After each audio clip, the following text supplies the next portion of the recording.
तार नहीं मिली, ताल तो मिली है, और उसी ताल पर तालियां मारते हुए तार मिल रही है।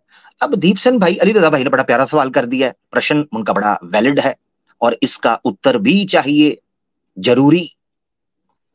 दीपसेन भाई। हाँ जी, एक बार थोड़ा और अच्छे से प्रश्न पूछिए, क्या मतलब पूछना चाहते हो? मैं ये इतने पूछ रहा हूँ कि पूछ जी। संध्या उपासना राम जी खुद किया करते थे, और उनके साथ जितने लोग मौजूद थे वो भी संध्या उपासना किया करते थे। और संध्या उपासना के अंदर ये तार मिलाने के लिए कोई ऐसा तरीकाकार मूर्ति वगैरह नहीं बनाया करते थे।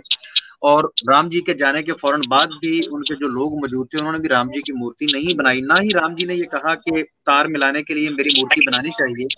तो ये अब क्या कर रहे हैं, जबकि इतने महान लोग जो थे हिंदुइज्म के अकॉर्डिंग जो महान है, वो लोग ये तार मिलाने के लिए ये काम नहीं कर रहे थे। तो आपने ये काम किससे सीखा, क्यों ऐसा कर रहे हैं? दीपसेन भाई, वो इससे पहले हाँ चले आप अली भाई का जवाब दे दें पहले, सॉरी आप अली भाई का दे दीजिए। ठीक। हाँ जी, वो बात कुछ ऐसी है, आप बोल रहे हो पहले राम भगवान, वो तो खुद ही भगवान थे, उनको मतलब ये तो उन्होंने पृथ्वी लोक पे आके ये सब लीलाएं करी हुई है कि इससे आने वाली पीढ़ी को सीख मिले कि अपने को अपने भाई के साथ कैसे रहना चाहिए, किसका नहीं, वध भाई करना की बात चाहिए, नहीं हो मतलब रही, भाई की बुरा बात ऐसा। नहीं, मूर्ति पूजा की बात हो रही है। ये पॉइंट आपने ज्यादा अच्छा रख दिया। मूर्ति के वो लीला कर रहे थे और हाँ समझा रहे थे कि हमें कैसा करना चाहिए। एक मिनट दीजिएगा प्लीज। जी, मैं आपको और बताता हूँ उसमें मूर्ति राम जी पूजा, ने, जबकि प्लीज एक मिनट बात रुक कुछ जाइए ना। बहुत बहुत अलग थी, जबकि एक बात मिनट, अली भाई, एक मिनट रुक जाइए सर, मैंने जबकि आपकी बात बात बहुत रख ली अलग ना। थी। जी जी बोलिए। दीपसन भाई, मैंने आपकी बात रख ली है कि राम जी लीला कर रहे थे, वो तो खुद भगवान थे, उन्हें कोई जरूरत नहीं थी। जब वो उपासना करते थे तो उनके सामने कोई मूर्तियां नहीं हुआ करती थी। तो फिर आपको उनसे सीखना था, तो फिर उनकी तरह से चलते ना। आपने ये मूर्तियां कहाँ से ले ली? क्या आपको ट्रस्ट नहीं है कि भगवान जो थे राम जी जब तशरीफ लाए हैं तो वो आपको सिखा के गए हैं, इबादत का तरीका भी सिखा के गए हैं। उनके जो लोग मौजूद थे, उनकी पत्नी थी, उनकी माँ बहन, और उनके जो लोग थे, उनकी जो राया थी, वो उनकी मूर्ति बना के पूजा नहीं किया करते थे, ना ही उन्हें ईश्वर माना करते थे, बल्कि उनकी मौजूदगी में सीता जी की आप इबादत देख सकते हैं, हनुमान जी की देख सकते हैं, उनके पिता की, उनकी माता की, तमाम लोगों की इबादत देख सकते हैं। राम जी ने कभी भी ये नहीं कहा कि मेरी उपासना की जाए, बल्कि राम जी खुद उपासना करते थे, और वो उपासना बुत प्रस्ती की सूरत में नहीं थी। आपकी बात जब मैंने मान ली, तो अब आप ये बताएं कि आपको राम जी पे भी ट्रस्ट नहीं है? आप खुद से एक तरीका इजाद करना चाहते हैं जो राम जी ने नहीं बताया। राम जी जब आपको सिखा के गए तो वो तरीका पसंद नहीं आया आपको। यार वैसे इस लेआउट के अंदर कोई भी देखेगा स्क्रीन पे, उसको लगेगा बीच में हनुमान जी बैठे हुए हैं। अच्छा जी, दीपसेन भाई अब बात करिए। बोलिए। जी जी दीप भाई। हाँ, आप जैसे बात कर रहे हो, राम भगवान ने ऐसा कुछ नहीं बोला कि आप मेरी मूर्ति बनाओ ऐसा वैसा। तो इसका जवाब तो मैं आपको पहले ही दे चुका हूँ ना, कि ये तो हमारी सनातनी भाइयों की ये भावना है कि हाँ, ये राम भगवान साक्षात हमारे सामने है, हनुमान सामने है, शिव सामने है, ये तो हमारी भावनाएं हैं। ठीक ऐसा ठीक। अगर ऐसी हिंदू बात है। भाइयों की भावनाओं की बात करते हैं, एक मिनट रुकिएगा, अगर हिंदू हिंदू भाइयों की भावनाओं की बात करते हैं, तो हिंदू भाइयों की भावनाएं थी कि जब पति मर जाए तो पत्नी को भी जला देना चाहिए, और हाँ भी कई भावनाएं हैं। तो ये कह के कि ये भावना है इसलिए ये चीज जस्टिफाई हो गई है, तो वो तो जस्टिफाई नहीं होगी मेरा भाई। हाँ, ये बात आपकी बात सही है। हम्म। अच्छा, मैं अगर तार, अली भाई ये तार की बात कर रहे थे कि तार से तार, दीप भाई अगर मैं तार डायरेक्ट मिला दूं कर्म की बुनियाद पर, अच्छा, तब तो आपको कोई अ, आलोचना नहीं होगी ना? नहीं आप तो आप कैसे मिलाओगे तार? नहीं नहीं, मैं कौन से मिलाना है? ऋग्वेद मिलाएगी आपकी स्क्रीन के ऊपर। हिंदी आपको आती है, आप पढ़ लीजिए स्क्रीन पे। जो बताइए ऋग्वेद का जो मंडल इसमें एक है, सूक्त 31 है। एक मिनट, दो ऋग्वेद मिनट मंडल एक पढ़ है, रहा हूँ। सूक्त 31 दो है, मिनट। और उसका मंत्र हाँ है हाँ, एक। अब बोलिए जी, जी मुझे पढ़िए जरा। पढ़ने दीजिए। जो ईश्वर की आज्ञा पालन, धर्म और ज्ञान के संग से और कुछ काम नहीं करते, उनकी परमेश्वर के साथ मित्रता होती है। जिस मित्र से सबके अपने के सिद्ध होते का प्रयास होता है, वही अली रजा भाई, मैं आपको एक बात बताना चाहता हूँ। नहीं नहीं, इसका पहले थोड़ा सा बता दो, ये लिखा क्या है आपने? तो करके हमिंग कर दिया, जरा जोर से पढ़िए ना, मुझे सबको पता तो चले। नहीं, वो बात आपकी सारी सही है, लेकिन आप मेरी एक बात सुनिए। जैसे आप, नहीं नहीं, ये जैसे ओ यार बहुत दीप सारी स्ट्रीम में भाई, चलती है, ओ मैं दो तीन यार स्ट्रीम एक में। तो शोर बड़ा आ रहा है, मुझे म्यूट करना पड़ेगा शोर की वजह से, ठीक है ना? शोर आ रहा है आपको। भाई नीचे लोग बैठे हैं, सबको हिंदी नहीं आती, जरा जोर से पढ़िए ताकि पता चले वेद में लिखा क्या है। डायरेक्ट तार यहाँ मिल रही है नहीं मिल रही है, लोगों को पता तो चले कि मूर्ति की जरूरत भी है कि नहीं ईश्वरीय प्रकाश के लिए। जरा देख जी, पढ़िए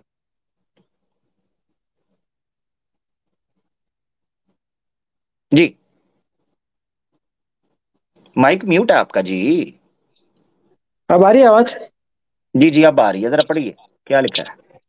जो ईश्वर की आज्ञा पालन और धर्म और विद्वानों नहीं के है, पालन संग, धर्म, आज्ञा पालन धर्म। हाँ पालन धर्म और विद्वानों के संग ये सिवाय और कुछ काम नहीं करते हैं।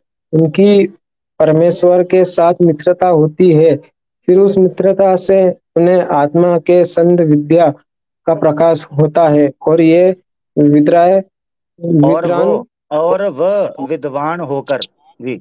हाँ और वह विद्वान होकर उत्तम काम का अनुष्ठान करके सब प्राणियों के सुख करने के लिए प्रसिद्ध होते हैं। प्रसिद्ध होते हैं जी। हाँ जी, ठीक है। अब इसमें साफ तौर पर पता चल रहा है कि अगर कोई व्यक्ति धर्म का पालन करेगा, अच्छे लोगों की संगत में बैठेगा, वो मूर्ति शूर्ति नहीं है, विद्वान। हाँ मूर्ति विद्वान विद्वान। नहीं होती। मूर्ति अच्छा। विद्वान की मूर्त तो हो सकती है, मूर्ति स्वयं खुद विद्वान नहीं होती। अगर वो विद्वान होती तो मूर्तियां सारा दिन मंदिर के अंदर बैठकर, उन पर मक्खियां भी आ रही हैं, चूहे भी घूम रहे हैं, और भी बारिश भी आ रही है, तूफान आ रहा है, मूर्तियां वहीं होती हैं। विद्वान ऐसे नहीं बैठता।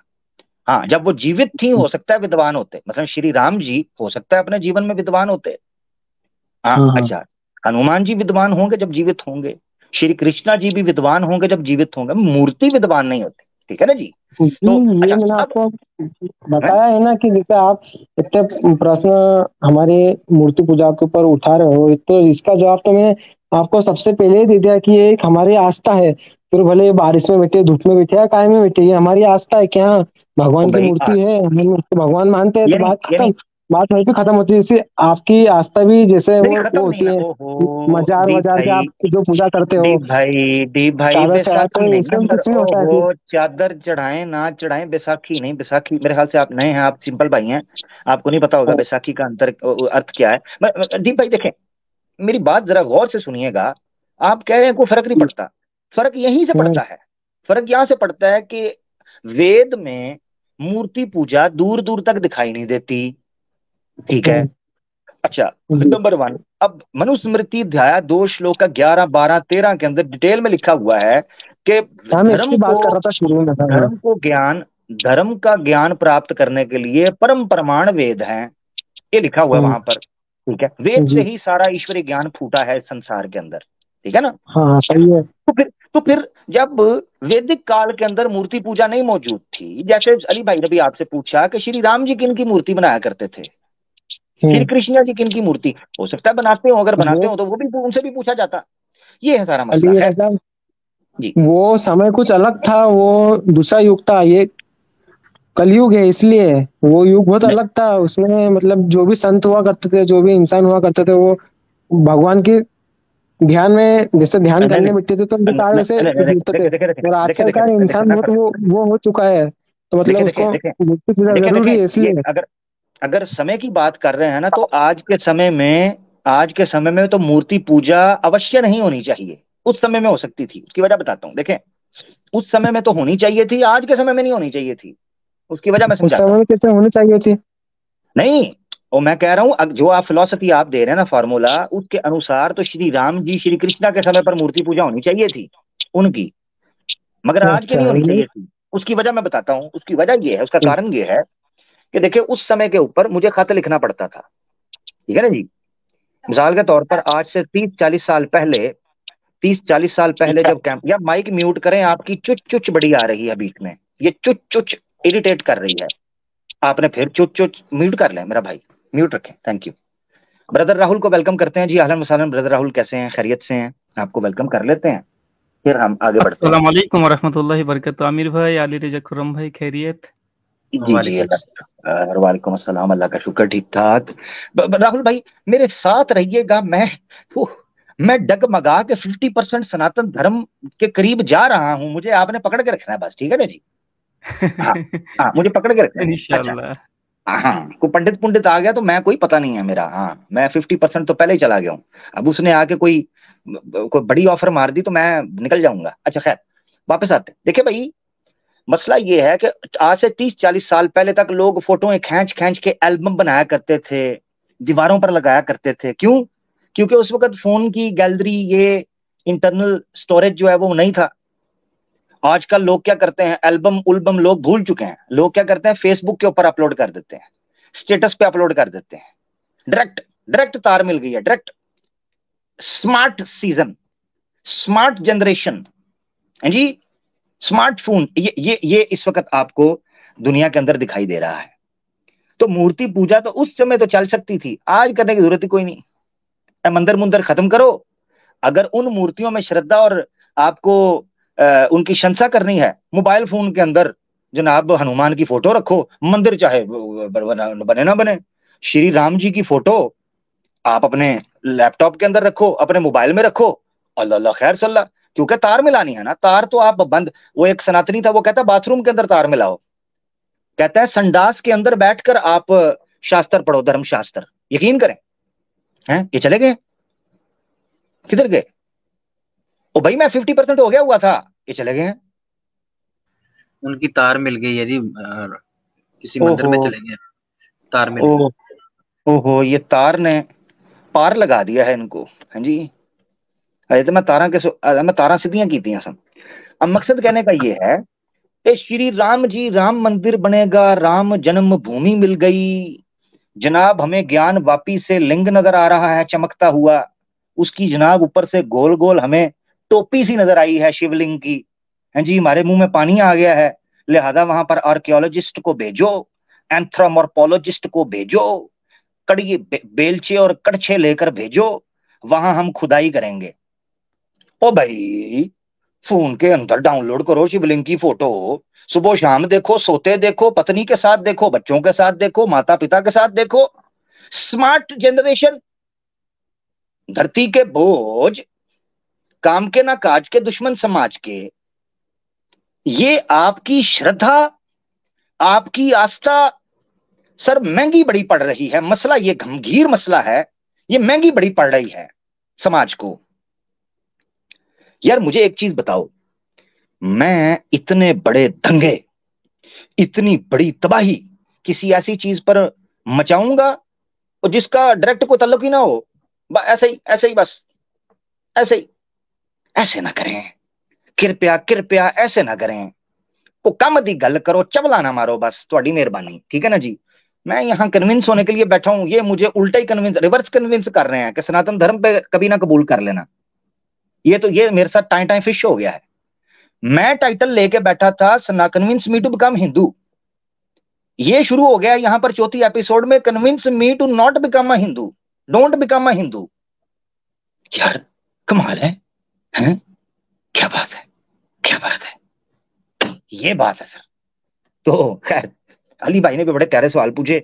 भाई निकल गए हैं कहीं, मुझे नहीं पता किधर निकल गए हैं। हमारे साथ ब्रदर राहुल, आपके एक प्यारे दोस्त हैं, मोक्ष जी मौजूद हैं, उनको ले लेते हैं, फिर हम आगे बढ़ेंगे। यार मुसलमान कोई ज्वाइन ना करे पीछे, मैं एक दो साथियों को देख रहा हूँ हमारा, जिनके साथ पिछली बार प्रॉमिस हुआ था, वो भी मौजूद है, उनको भी हम लेंगे, जरा साथ रहिएगा। हमारे साथ पूप जी बैक स्टेज पे मौजूद हैं। दर्शकों मैं आपको बता दूं, ताकि पूप जी कहीं ये ना कहे मुझे लिया नहीं जा रहा, पूप जी हमारे साथ बैक स्टेज पे मौजूद है। जी मोक्ष भाई, क्या हाल है आमिर भाई? मैं बिल्कुल ठीक। मोक्ष भाई आप खैरियत से हैं? आपके पास अली भाई भी आज मौजूद हैं, ब्रदर राहुल भी मौजूद हैं। आज आप वैसे तो जो है वो, जी जी, पहले ब्रदर राहुल से बात कर लेते हैं, अली भाई से भी व्यास जी भी करनी थी। अच्छा, चलें अली भाई से। आप अली भाई तो चूंकि अपनी स्ट्रीम करते ही रहते हैं, कल बात वहीं पे करेंगे। कल मैंने स्ट्रीम करनी है, कल जरूर तशरीफ लाइएगा और बड़ा मजा आएगा इंशाल्लाह। कल मैं वैसे भी व्यास जी पे ही स्ट्रीम करने वाला हूँ। जबरदस्त जबरदस्त। ब्रदर राहुल से आप बात करना चाह रहे हैं? ठीक है, चलें आपके लिए मैं स्पेशल, क्योंकि असल में ये बात है, मैंने खुद आपको कहा था कि आप फ्राइडे को आइएगा, मगर फ्राइडे को ब्रदर राहुल नहीं आ सके, आपकी इंटरेक्शन नहीं हुई, वो बिजी थे, लेट आए, आप जा चुके थे। इसलिए मैं चाहता हूं कि आपके साथ बार बार ये ज्यादती ना हो। अब आप और लकीली फॉर्चुनेटली ब्रदर राहुल भाई मौजूद हैं, तो मैं आप दोनों भाइयों के लिए 10 मिनट खास करता हूं, ताकि आप जो खास सवाल ब्रदर राहुल भाई से था, जिस इशू पर आपको आपत्ति थी, आप वो ब्रदर राहुल से रख सकें। मैं ब्रदर राहुल से पूछ लूं, क्या वो वन ऑन वन गुफ्तगू यानी एक्टिवली मौजूद हैं, या वो आगे पीछे ना हो कहीं, क्योंकि स्ट्रीम ऑब्वियसली उनकी नहीं है, तो वो रिलैक्स होंगे कि मैं आगे पीछे जा सकता हूँ, खाना खा रहा हूँ, या हो सकता है म्यूट करके साइड पे। ब्रदर राहुल, आप मौजूद होंगे मोक्ष भाई से बात के लिए? जी आमिर भाई, इंशाल्लाह। ठीक है, ठीक है। इनका कोई सवाल था, ये कह रहे थे कि ब्रदर राहुल ने एक रेफरेंस दिया था, मैं उस पर उनसे कुछ वेरिफिकेशन चाहता हूँ, कुछ डिस्कशन चाहता हूँ। ठीक है, बिल्कुल। लो मोक्ष भाई, 10 मिनट आपको टॉप राइट के ऊपर दिखाई दे रहे हैं, आपका टाइम स्टार्ट होता है अब। Over to you, brother Rahul से बात कर लें। ठीक, ठीक है। हाँ, तो ब्रदर राहुल भाई, आपने एक बार इसकी सैम स्टैनोल भाई की स्ट्रीम चल रही थी, ठीक है, तो वो स्ट्रीम का टॉपिक था शायद वाई आर्य समाजी reject Sanatan books and festival नाम से था, ठीक है। तो उसमें एक बंदा आया था, उसने बोला कि मैं सिर्फ वेद को मानता हूँ और गीता को, ठीक है। तो फिर सैम स्टैलो ने कहा कि आर्य समाजी तो गीता को भी नहीं मानते, हाफ मानते हैं, ठीक है, और रिचुअल्स हैं जो उनसे, उनको भी नहीं मानते। फिर वो मतलब काफी दिनों की डिस्कशन चली, फिर वो लीव कर गया। पर उसमें फिर आपने बाद में हंसते हुए एक क्लेम किया था कि गीता का चैप्टर 2 की 42 वर्स है जो, वो बोलती है कि रिचुअल्स नहीं करने चाहिए, और वो तो वेद को भी रिजेक्ट कर रही है कि वेद को भी नहीं मानना चाहिए। तो ये आप आपके अभी क्लेम पे अभी भी आपको मतलब सही समझते हैं, या आपने गलत बोला था? देखिए, वहाँ पर गीता का जो मैंने दिखाया उस दिन, तो वहाँ पर गीता का जो मोक्ष के बारे में जब नहीं नहीं, कहा गया है, तो उसके वेदस बारे के में अंदर जो मोक्ष के बारे में जो है ना, वेदस के ऊपर जो मोक्ष के लिए वेदस के अंदर जो मंत्र है, इसको रिपीट किया गीता ने। नहीं नहीं, आपने ये बोला था कि गीता का सेकंड चैप्टर की 42 वर्स है, वो बोलती है कि जो रिचुअल्स हैं ये भी नहीं करने चाहिए और वेद को भी नहीं मानना चाहिए। ये आपका अच्छा क्लेम ठीक है, था उस कोई टाइम। बात नहीं, हम उस वाला अभी यहाँ पर स्क्रीन पर रख कर ही बात करता हूँ, ठीक है। हाँ बिल्कुल। नहीं, मैं ये पूछना चाह रहा हूँ, आप एग्री कर, आप इस अपने क्लेम पे खड़े हैं ना इस पे, कि ये गीता मतलब ये बोल रही है कि रिचुअल्स को नहीं करना और वेद को नहीं मानना? भाई ये अभी आपसे खोलता गलती हुई हूँ, थी? कोई गलती नहीं है भाई, चलिए मैं ठीक देखता है, हूँ। ठीक है, तो मतलब आपका क्लेम है ये? एक मिनट देखता हूँ यहाँ पर। सेकंड का 42? 42 से लेकर 44 तक है वो वाला श्लोक। 42, 43, 44 जो तो मेरे मर्जी ख्याल बोलो। से वो flowery words of the Vedas, don't follow the flowery हाँ वही वर्ड्स, वही वही, हाँ वही उसका वाला, मतलब जी जी वही है वही ना? वाला। हाँ ठीक है, ठीक है, हाँ बिल्कुल। सही। जी, उस दिन तो आमिर भाई भी थे स्ट्रीम पर। हाँ मैं भी था जी दिखाया जी था, बिल्कुल। स्क्रीन पर दिखाया था, और मैंने ही पढ़ा था वो रेफरेंस, मैंने पढ़ा था, जी ब्रदर जी राहुल ने जी मुझसे पढ़वाया था जी। अच्छा, जी जी बिल्कुल ये नहीं बिल्कुल। पता मुझे, सैम स्टैलोन की में आप थे उस टाइम मतलब है? शायद फिर होंगे, जी जी कोई नहीं। जी मैं था। गीता तो दोस्तों, चैप्टर इतनी देर 2। में ब्रदर राहुल जो हैं वो कर रहे हैं, आप इसको अपने अमित भाई दोस्तों टाइम तो अहबाब में। चलता जा रहा है फिर। जी टाइम चल, कोई बात नहीं, कोई बात नहीं, जो टाइम मिस हो जाएगा मैं 3 मिनट ऊपर दे दूंगा, कोई समझ, एक्स्ट्रा 3 मिनट दे देंगे, ठीक है ना, बेफिक्र रहें। तो दोस्त जो हैं वो ज्यादा से ज्यादा शेयर कर दें जनाब अपने ग्रुप्स के अंदर, और अगर आप किसी पंडित को, गुरु को जानते हैं, दूर दूर से ही जानिए आजकल तो गुरुओं पंडितों को, तो दूर दूर से अगर आप जानते हैं तो आप जरूर उनको शेयर कर सकते हैं, जिनको आपके बारे में लोकेशन वाइज, नेविगेशन वाइज, या आपके पर्सनल लाइफ के बारे में ना पता हो, आप उनको जरूर शेयर करें, क्योंकि भाई आजकल हमें कोई पता नहीं है किस वक्त कौन चेतन सिंह बन जाए, मोनू मानेसर बन, तो हमें नहीं पता भाई, सीधी सी बात है, ठीक है ना जी। हीरो बन जाता है, जो गोली मारेगा वो हीरो बन जाएगा, तो इसलिए हम डर रहे हैं भाई, सीधी सी बात है। हाँ, इसीलिए देखिए बैकग्राउंड में मैंने बाबा रामदेव जी की नंगी फोटो लगाई है, ताकि इधर कोई अगर आने की कोशिश भी करे तो वो बाबा रामदेव जी की बगलें, आर्मपिट्स देखकर वैसे ही भस्म हो जाए जी। ब्रदर राहुल, आप निकालने तो बताएं जी। जी जी मैंने निकल दिया, अभी ये पर स्क्रीन पर लेना है। अच्छा जमीर भाई, मैंने स्क्रीन दिया मैं आपको, दिखा, देखिए। आ गई जी, आ गई है जी, आ गई लें जी। ए वाला श्लोक का। जी ठीक है। जमीर भाई एक बार पढ़ के इसको ट्रांसलेट कर दीजिए। जी मैं अभी मैं कर पढ़ देता देता हूँ, हूँ जी, पढ़ दे ठीक है। जी Men ji. of small knowledge are very much attached to the flowery words of Vedas, which recommend various fruitive activities for elevation to heavenly planets, resultant good birth, power, and so forth. Being desirous of sensual gratification and opulent life, they say that there is nothing more than this. तुम हाँ, ये आपका जो claim है, तो आप इस पे ये अग्री करते हैं ना, मतलब अभी राहुल भाई की गीता इसको ये बोल दिया कि वेदों के जो रिचुअल है उसको नहीं मानना, और जो वेद है उनसे भी मतलब उनकी तरफ भी नहीं जाना। ये आपका क्लेम था ना उस टाइम? ये पर पूरा क्लेम तो ऐसे नहीं हुआ है। आमिर भाई, आप उस दिन आपने पढ़ा था और क्या बोला था? आप तो साक्षी है यहाँ पर, आप बता दीजिए। जी जी, यहाँ पर बेसिकली साफ तौर पर यही लिखा हुआ है कि वेदास के रिचुअल्स को या उसकी प्रैक्टिसेस को और उसके बड़े फ्लावरी वर्ड्स, मिठ, उसको बोलते हैं मथुर भाष्य। ठीक है, मथुर भाष्य, कि आप मीठी मीठी बातें जो है उनको फॉलो मत कीजिए, उनको फॉलो करने का कोई फायदा फुदा कुछ भी नहीं है। ठीक है, अच्छा, ये यहाँ पर लिखा है, they say that there is nothing more than this. ठीक है ना जी। नहीं फिर वही तो मैं वही मतलब बोलना चाह रहा हूँ कि इनका क्लेम यही है ना कि वेदास के रिचुअल फॉलो नहीं करने हमें, गीता यही बोल रही है। भाई ये गीता, पर ये इस देखिए, पे याद कर दें एक बार। देखिए एक चीज होता है, मैं नहीं आपको आप बताता हूँ, ये जो वर्ड्स दर्शा रहे हैं ना, उन वर्ड्स का लिटरल मीनिंग अगर सामने रखें तो वो वेदास की प्रियोरिटी को, वेदास की इंपॉर्टेंस को, उसकी सिग्निफिकेंस को रिड्यूस कर रहा है। यानी ये कहा जाता है, मिसाल के तौर पर ये कहा जाए कि माता पिता को कोई ऐसे ही माता पिता की बातें फॉलो करते रहते हो, इतना कोई खास नहीं है कोई उसमें कोई। ठीक है, माता पिता ने अपनी जिंदगी गुजारी है, ठीक है, अच्छी अच्छी बातें करते हैं, बस सही है, बा अपनी जिंदगी गुजारो, बा टेंशन ना लो। तो मुराद ये नहीं होती कि माता पिता के जो है ना वो गाली गलौज करना शुरू कर दो या उनको घर से निकाल, नहीं, मुराद ये है कि बस उनकी इंपॉर्टेंस, उनकी सिग्निफिकेंस जिंदगी से आउट कर दी है। तो उससे यही पता अच्छा चलता है कि फिर इसका मतलब है वैदिक जो परंपरा है उसको फॉलो करने को इतना खास नहीं, गीता बस आ गई है तो आगे चलो, बस सिंपल। नहीं नहीं, हम मैं इस पे अपना पॉइंट रखना चाह रहा हूँ। जी जी जी, ठीक। ठीक है, तो हाँ, तो मैं अभी हिंदी भी पढ़ देता हूँ। इसकी हिंदी ट्रांसलेशन है कि अल्पज्ञ मनुष्य वेदों के अलंकारिक शब्दों पर अत्यधिक आसक्त रहते हैं, जो स्वर्गलोक का सुख भोगने के प्रयोजनार्थी दिखावटी कर्मकांड करने की अनुशंसा करते हैं, और जो ये मानते हैं कि इन वेदों में कोई उच्च सिद्धांतों का वर्णन नहीं है। तो मतलब इसमें ये बोला जा रहा है कि कुछ लोग ऐसे होते हैं कि जो सिर्फ जैसे कर्मकांड करते रहते हैं, कि रिचुअल्स, जैसे कि उनके दिमाग में यही रहता है कि हमें सिर्फ स्वर्ग में जाना है, या हमें कोई ऐसे मतलब अच्छा, वहां पर सेलेस्टियल सिर्फ अबोर्ड में जाना है। कर्मकांड लिखा है और शकम हाँ, मैं शकम मेरा पॉइंट कर्मकांड, रख लूँ ना मैं थोड़ा सा? हाँ बिल्कुल। नहीं एक लफ्ज तो आपने उसमें छोड़ दिया, शायद एक नहीं, लफ्ज मैं आपने वो वजह से छोड़ दिया। कौन सा लाइन छोड़ दिया? वहां मेरे पर जो बोलिए तो एक बार। कर्मकांड बोला, वहां पर देखिए तो आगे बीच में शकम कर्मकांड है कि नहीं? हाँ तो बोला तो मैंने कर्मकांड, दिखावटी कर्मकांड। भाई कर्मकांड, वहां पर शकम, कर्मकांड दो तरह की होती है, एक शकम एक निष्काम। तो वहां पर कौन से काम के अरे बारे में लिखा है? शकम और निष्काम, दिखावटी देखिए। कर्मकांड, अरे दिखावटी कर्मकांड बोल तो दिया मैंने। दिखावटी, इसको शकम कर्मकांड कहते हैं भाई, ये इसलिए मैंने बिल्कुल। बोला। जी हाँ सकामी तो जी, यार, फिर बता दिखावटी दीजिए का मतलब और ही अपना सकाम हो पॉइंट गया रख ना। दीजिए। जी जी, नहीं यहाँ हाँ पर ही हाँ, तो आपको पॉइंट ये है। होंगे शकम। नहीं नहीं, मैं जी पॉइंट रख दूं ना पहले अपना। हाँ, तो इसमें मतलब अभी जैसे इसमें इसमें ये नहीं बोला जा रहा कि वेदा के रिचुअल को नहीं फॉलो करना। इसमें ये बोला जा रहा है कि कुछ लोग ऐसे हैं कि जो सिर्फ जिनके दिमाग में स्वर्ग और ऐसी चीजें रहती हैं कि हमें सिर्फ वही प्राप्त करनी है, तो वो मतलब मेन गोल होता है मोक्ष या साल्वेशन, उसकी तरफ नहीं जाते। उस इसी का ही हमें एक मुंडक उपनिषद में मिलता है, वो मैं कोट कर रहा हूँ 1-2-8। इसमें लिखा है, जो स्वर्ग जैसे उच्च शेयर लोकों करें, का शेयर सुख करें, पाने के शेयर करें, प्रयोजन नहीं से। नहीं ऐसे नहीं, ऐसे नहीं, नहीं नहीं, शेयर करें।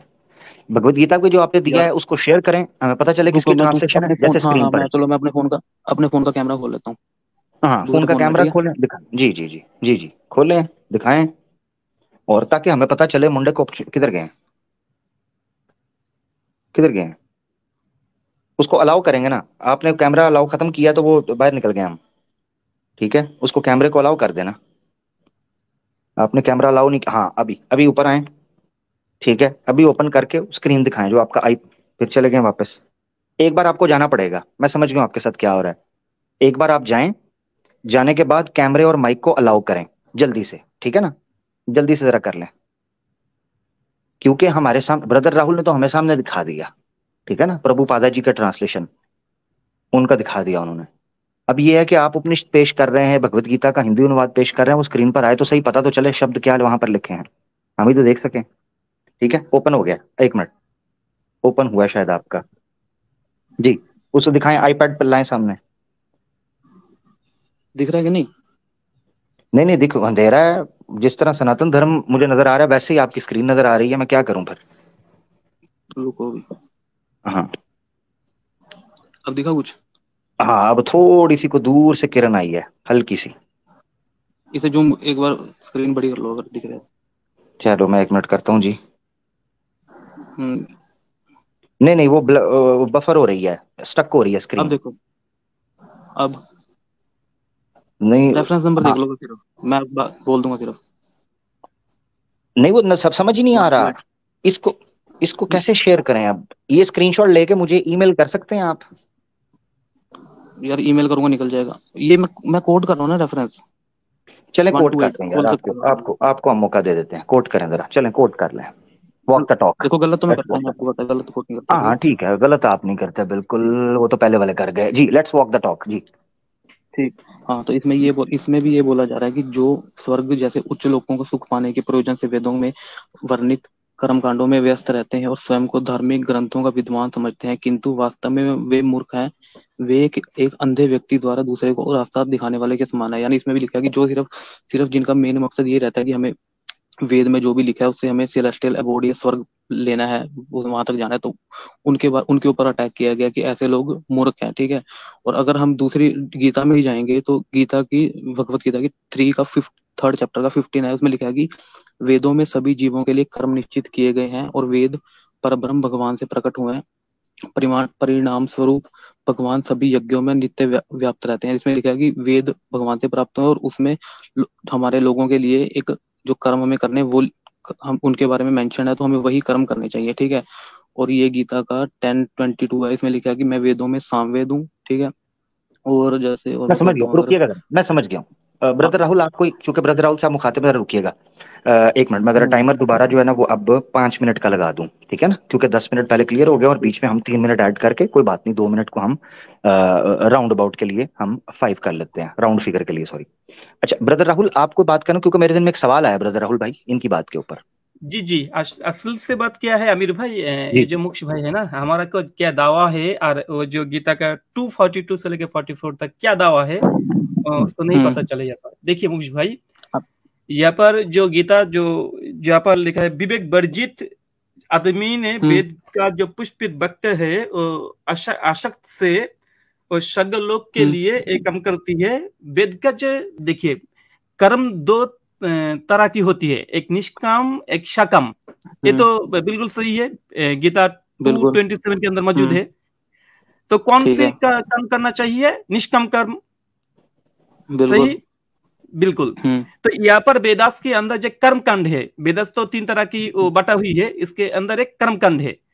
तो गीता सिर्फ वेदास की जो कर्म कांड है ना, वहां पर यहाँ पर एक तरह से निंदा किया है। किस लिए? क्योंकि वेदास के अंदर जो भक्ति योग के बारे में कुछ नहीं लिखा है, सिर्फ यज्ञ के बारे में लिखा है, यज्ञ के बारे में। अरे यज्ञ ये निष्काम नहीं है, शकम है। नहीं अरे अब मैंने जो 3rd-15 कोड किया उसमें लिखा है ना कि वेदों में रख दीजिए, अब भी रखेंगे, कोई बात नहीं। देखिए यहाँ पर जब भक्ति योग के बारे में है ना, तो भक्ति योग गीता के अंदर भक्ति योग ही है। निष्काम कर्म करने के लिए गीता के अंदर बहुत बार यहाँ पर उत्प्रेरणा दिया है, प्रेरणा जगाया है। लेकिन वेदास के अंदर जो कर्म है, जो यज्ञ जो है वो निष्काम नहीं है, सकाम है। इसलिए यहाँ पर जो वेदास को मानती है सकाम कर्म करती है, किसने करती है? वो स्वर्ग के लिए, स्वर्ग जब स्वर्ग में जाएंगे कुछ फल पाएंगे, जो कुछ फल पाएंगे। इसलिए यहाँ पर एक तरीके से कुछ आदमी जो वेदास की सकाम कर्म है, कर्मकांड है, उसको ले ये तो गलत बोल रहा ना राहुल भाई में जी। जो मैंने 315 कोट की है और अभी और 2-3 रेफरेंस है, उसमें लिखा है ना कि वेद को रचने वाले भगवान है। ठीक है। और वेद में जो मेंशन है वो हमें करना है। तो यहाँ जो ये लिखा है, हमें रिचुअल्स तो करने ही है भाई, रिचुअल्स करने हैं, पर उसको हमारा एम कुछ और होना चाहिए।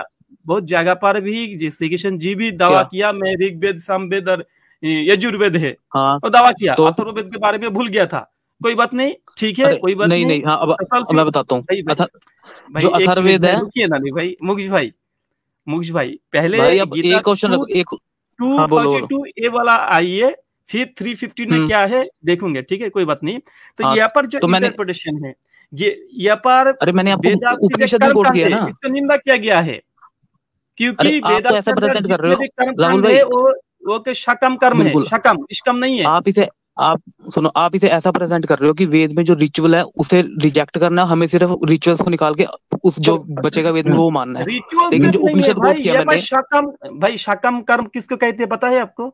तो मैंने बोला तो दिखावटी, तो आप ये मत बोलो ना कि रिचुअल्स करने नहीं है। कर्म किसको कहते हैं बोलिए? ब्रदर राहुल, मैं एक सवाल करके ना, मैं मेरे ख्याल से जो फॉर्मूला मोक्ष भाई पेश कर रहे हैं ना, कर्म कर्म में फर्क करके, तो उसको यानी वो कह रहे हैं दो प्रकार के कर्म होते हैं, बेसिकली वो ये समझाना चाह रहे हैं।